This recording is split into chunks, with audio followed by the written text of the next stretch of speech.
ওর আর ওর পিসির যদি হিম্মত থাকে, এই যে সো কল্ড সুইসাইড নোট, তার বাড়ির কিছু কিছু লোক বলছেন যে এটাকে ভালো করে লিখতে পারতেন। চ্যালেঞ্জ অ্যাকসেপ্ট করুন না পিসি আর পিসির ভাইকে, এটাকে হ্যান্ডরাইটিং এক্সপার্টের কাছে গিয়ে এটা যাচাই করা হোক। ও মারাত্মক ভয়ে আছে, মারাত্মক ভয়ে আছে। কস্তুরদা, আপনাকে মাধ্যমে স্বাগত। দাদা, আগরপাড়া গেলেন অভিষেক বন্দ্যোপাধ্যায় এবং সেখানে গিয়ে বললেন যে সারা বাংলার একটাই স্বর, জাস্টিস ফর প্রদীপ কর।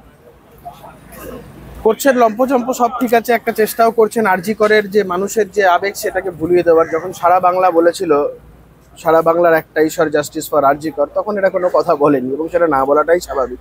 যতই ওসব বলুক না কেন, আরজি করের সেন্টিমেন্ট মানুষের কাছ থেকে এত সহজে মোছা যাবে না। দ্বিতীয়ত এত লম্পজম্প করছেন, আমি তো বলছি এগুলো করার আগে ওর আর ওর পিসির যদি হিম্মত থাকে, এই যে সো কল্ড সুইসাইড নোট, এই সুইসাইড নোটটাকে কোনো কেন্দ্রীয় তদন্তকারী সংস্থার কোনো হস্তরেখা বিশেষজ্ঞকে দিয়ে সেটার ভেরাসিটিটা পরীক্ষা করা হোক, ফরেন্সিক এক্সপার্টকে দিয়ে যাচাই করা হোক না। কারণ এটা নিয়ে খুব ধোঁয়াশা আছে। আমি এলাকার বহু মানুষজনের সাথে কথা বলেছি, তারাও খুব এ বিষয় নিয়ে তাদের মধ্যেও সন্দেহ আছে। আমি ওদের বাড়িতেও যাওয়ার একটা চেষ্টা করছিলাম, কিন্তু আলটিমেটলি সেটা হলো না।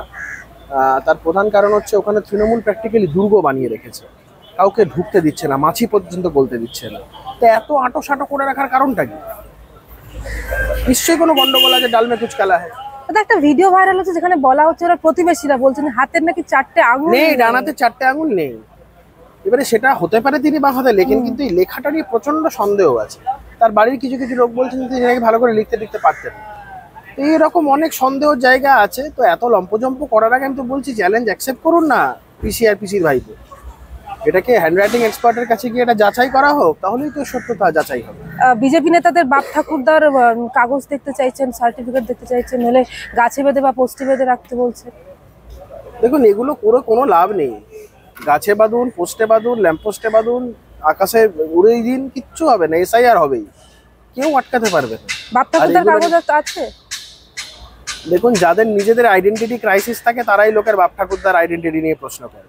আমার এগুলো বলতেও খারাপ লাগে, কিন্তু যে ভাষায় ওর ভাষণ শৈলীটা যায় তাতে বোঝা যাচ্ছে মারাত্মক ভয়ে আছে, মারাত্মক ভয়ে আছে। সরকার যখন থাকবে না তখন এই ডায়লগগুলো কোথায় থাকে দেখবো আমরা।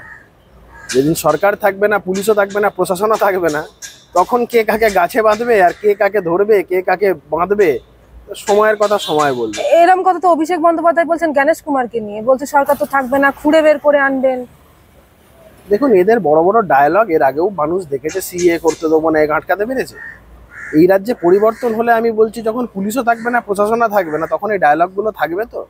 আর তখন যদি বিষয়টা উল্টো হয়ে দাঁড়ায়, সাধারণ মানুষ যদি ক্ষুব্ধ হয়ে যায়, তখন কে কাকে গাছে বাঁধবে? এই কথাগুলো যখন বলছেন, সরকার পরিবর্তন হয়ে গেলে আমরা তো আমাদের কার্যকর্তাদের তখন আটকে রাখতে পারবো না। এরা এখন এই কথাগুলো বলছে, আমরা বলছি সরকারের আসার দরকার নেই, পুলিশকে সরিয়ে দিন না মধ্যখান থেকে।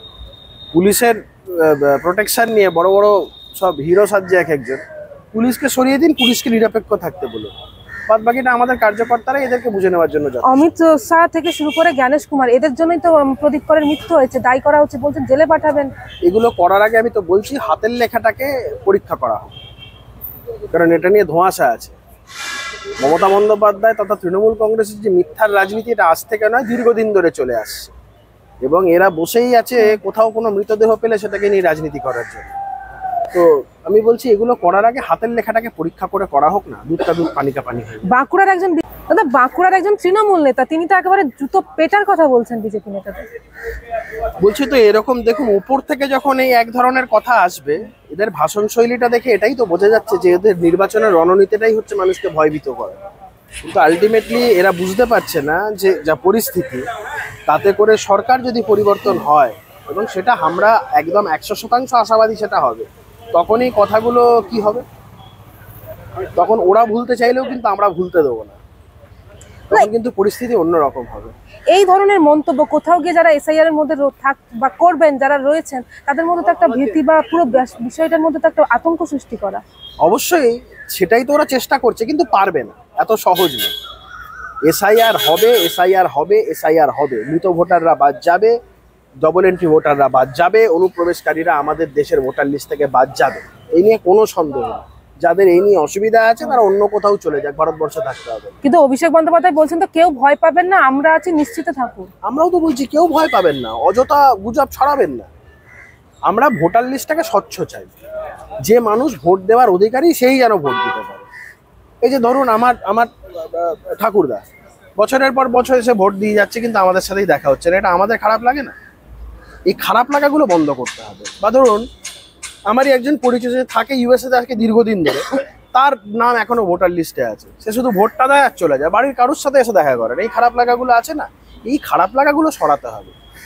যেমন কারুর ঠাকুরদা বা আমার ঠাকুরদা বা কারুর বাড়ির পরিবারের কেউ লোক যিনি মারা গেছেন, তিনি শুধু ভোটের সময় আসছেন, ভোট দিয়ে চলে যাচ্ছেন, দেখা হচ্ছে না কারোর সাথে। যেমন বিদেশে থাকছে, অন্য রাজ্যে থাকে, ভোটের সময় ভোটটা দিয়ে চলে যাচ্ছে, দেখা হচ্ছে না। তো এই খারাপ লাগাগুলো দূর করতে হবে। তো অমিত শাহজি থেকে শুরু করে কেন্দ্রীয় মন্ত্রীদের বাবা ঠাকুরদার না কাগজ চাইছেন।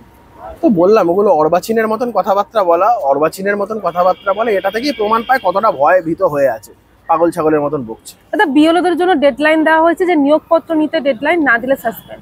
বিএলওদের ক্ষেত্রে কিছু কিছু জিনিস আমরাও বলেছি ওগুলো করা দরকার, সেটা বহু জায়গাতে তৃণমূলের পদাধিকারীরা হয়ে আছে, ওই বিএলও গুলোকেও সরানো দরকার। যে অবজেকশনস গুলো আছে ওগুলো ইলেকশন কমিশনের বিচার বিবেচনা করা দরকার, নাহলে গোটা কাজটাই ফার্সে পরিণত হবে। আপনারা কি যাবেন এটা নিয়ে নির্বাচন? হবে, সবকিছু হবে। আমরা আইন মেনে যেই পদ্ধতিগত যা যা করার আমরা সবটাই করবো।